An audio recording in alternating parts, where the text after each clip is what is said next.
Hello again. Welcome to another Adam's Corner video. This time I'm joined by my partner Becky because Hi. hey there. Hey. Hey, how you doing? Yep. She's all jazzed up because we just came back from a screening of Jurassic World Rebirth. In case anybody's interested in our take on it, and there are a few of you who will be. You know who you are. So I'll let her take it away. And we have one other film that we saw last night that's fairly new, and people are talking about it. So we'll talk about that before we sign off. But let's talk about. Let's go ahead and talk about the elephant in the room, as it were, Jurassic World Rebirth. Bigger, badder, and more mutiny. Yeah, it was really good. We saw it again in a Dolby theater, and I was really excited about the change up in the characters, the new actors in the movie, Scarlett Johansson, and I don't remember the other folks, but I really enjoyed the new crew. Mahershala Ali. Okay, Let's not forget him. he's a great character actor, and also I just want to call him Mr. Wickham from Pride and Prejudice, but I forgot the name of the bad guy.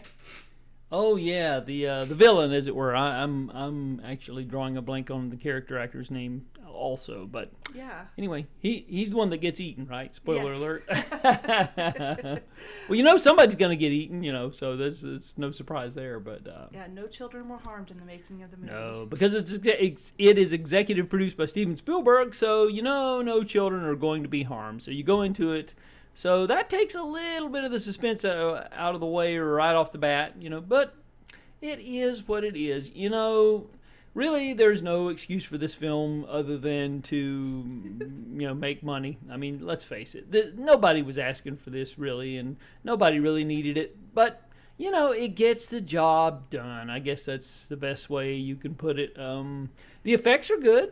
They're effective. You get your first major dinosaur attack, about 50 minutes into the movie. So it takes a while. I mean, they tease a little bit at the beginning, but you don't really Right. get, yeah. It does start off with a scene with a family out on their yacht crossing the Atlantic, and I thought they built the tension up pretty quickly. I remember holding your hand pretty tight in the entire movie, and I thought it was effective to use the conflict within the family of their lives being in danger and having to be saved by this research boat that was actually going to collect the blood of the biggest, baddest dinosaurs left on Earth that happened to live in and around the islands of the equator. So that brings us back to the jungles off of, I don't know, the coast of something or other. Yeah, somewhere near the equator. That's all we know. But Yeah. they put the dinosaurs have gravitated towards the equator because that's where they thrive now. And I think it's French Guyana because I think so. some Yeah, of the characters have French accents. that's right. And there are no cameo appearances by Jim Jones in this film, ladies and gentlemen. So. Just so you know. Oh, yeah. No stock footage of the Jonestown tragedy rears its ugly head in this No. film. No, but the family did get, they had, their SOS went out after their boat was capsized by, was a Mosasaurus? Yeah, that's right. One of the big ones. And they also saw these sail fins in the water, so that was what do you call that? Foreshadowed the Spinosaurus or Spinosaurus. Of course. That would be coming on shore to attack them. So they landed on this, remote jungle island, and got to work with Scarlett Johansson, her badassery as a mercenary. Yep. Which I thought that was, kind of a continuation of her Black Widow mystique. Yeah. So used her muscle-toned body to protect the guys and the people who were needing to collect the blood of this, I guess it was for Big Pharma, the blood of these dinosaurs. Yeah. Big Pharma. Yeah. Always out there, it doesn't matter if life or limb is, we don't have to spare life or limb as long as we get the results. So that's, Right. I mean, that's the message of this film. I'm not saying I necessarily feel that way, but, read into it what you want to. But, yeah, the Mosasaurus. And he wasn't even carrying any Ten Commandments. That amazed me. But Yeah, I kept waiting for David and Goliathosaurus, but they never showed up. But Oh, okay. anyway, yeah. Anyway, or maybe Abrahamosaurus, but no, never happened. Anyway, yeah, so we fairly enjoyed it. I mean, I think you enjoyed it a little bit more than I did. Your sister attended with us. She also enjoyed. She's up visiting us. I'm sorry for the profuse sweating. Everybody can see, I'm sure, in the video. It's hot where we're at here in North Carolina, so I'm gonna own it. I look terrible, but you know, it is what it is. So yeah, but we just wanted to give this quick report on Jurassic World Rebirth, and then we saw a really meaningful movie last night. It's newly streaming on Max.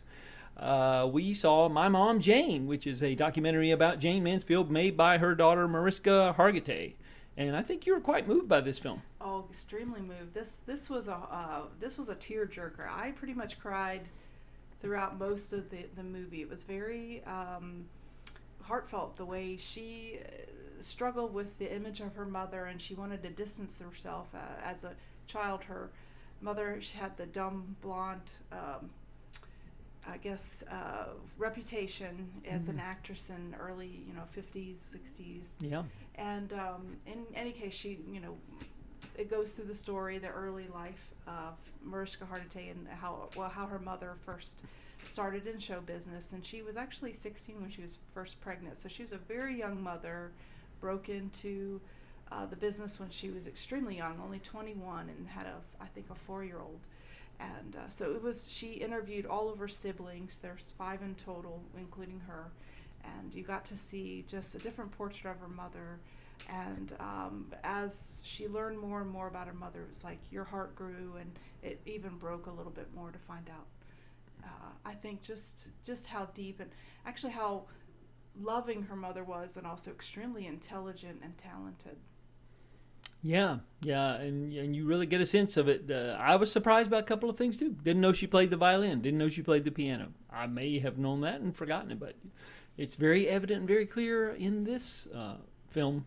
So yeah, I definitely enjoyed it too. It was very well made, very impressive first time directing debut for Mariska Hargitay. I'd like to see what she would do if she tackled any more documentary subjects. I would be curious.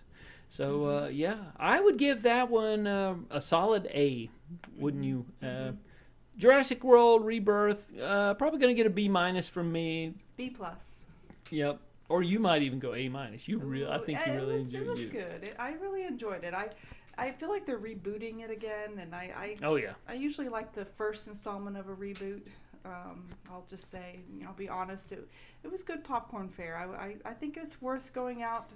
Excellent sound. We were in the Dolby Theater, of course, so the seats were vibrating. The rumble and roar of the dinosaurs was, it was very creepy, and they had good atmosphere, and I don't know, it held my attention. Yep, I agree. It is, once you get past the expository section of the film, the first 30 minutes, it pretty much kicks into high gear. Not nearly as long as the last one, thank God. It's just a shade over 2 hours.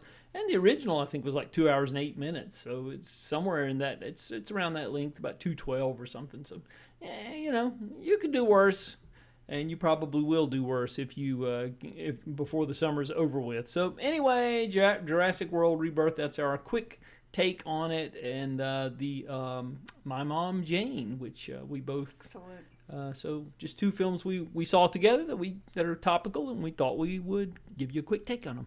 Thanks again for watching, and until the next time, keep those discs spinning.